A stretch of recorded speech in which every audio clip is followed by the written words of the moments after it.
waɗino debbo goto kulɗo Allah no feewi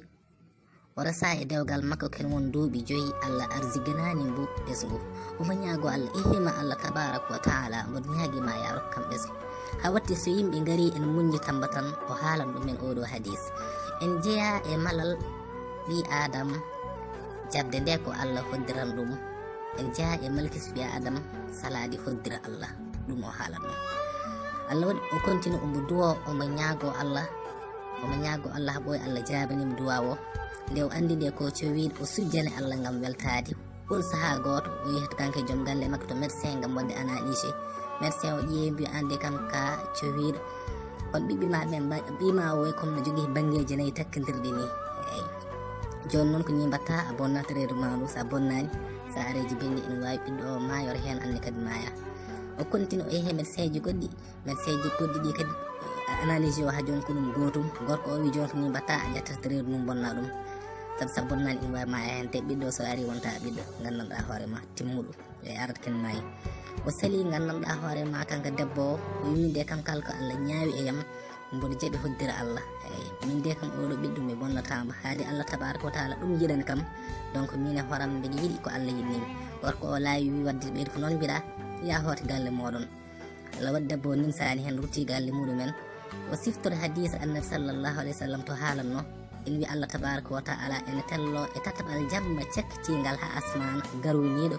Allah tabaraka wa taala en wi hol noddowo mi jaabo ɗum hol ñagotoɗum mi rokku ɗum hol imsikintoɗo e yam mi yaafo ɗum gille en noon debbo o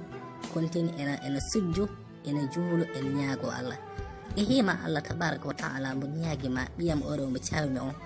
ya waɗa so jibinama o jogo cellal makko taw ko timmugal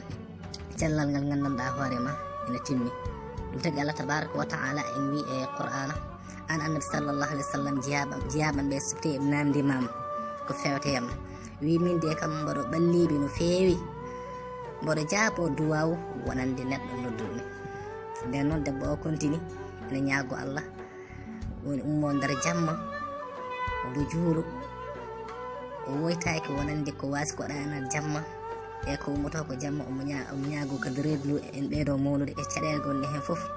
omo muñi omo continue gandanɗa honma duwaɗo o meeɗa wadde découragé hay gotol Allah waɗi noon yiha gandanɗa hoorema ha yetti e dumunnu goto reedu ndu gandanɗa hoorema taw teddi ɗo noon kawis Allah waɗi gorko en jooɗi saaha goto tan ko reeji debbo o noddimi mbi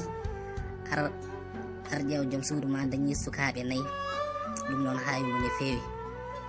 Allah waɗi gandanɗa hoorema gorko o ari toon tawi debbo o dañi sukaɓe 4 dekati yo docteur analyse ɓe mbaɗno premier e tawi gandanɗa hoorema banggueji 4 takkodirɗi ɗin noon nde ko sukaɓe 4 gonno ɗon ɗum ɗo ko ronkuno yiide ɗum Allah waɗi gandanɗa hoorema ndesan gorko o welti no feewi yetti Allah debbo o gandanɗa hoorema yetti Allah no feewi sababu ko jaaɓi ko hoddira Allah caggal ɗum gorko o yaafinima debbo o yaafima ɗum tagui gandanɗa hoorema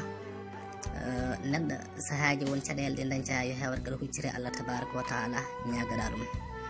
ay ɗum tagui Allah tabaraka wa taala wonto haalata e ay goto e Qur'an on wi an annabi sallallahu alih w sallam wi Allah tabaraka wa taala ko kanko won jeeyɗo laamu mo rokko laamu kala mbo wela omo ƴetta laamu kadi o teeta ɗum kala mbo wela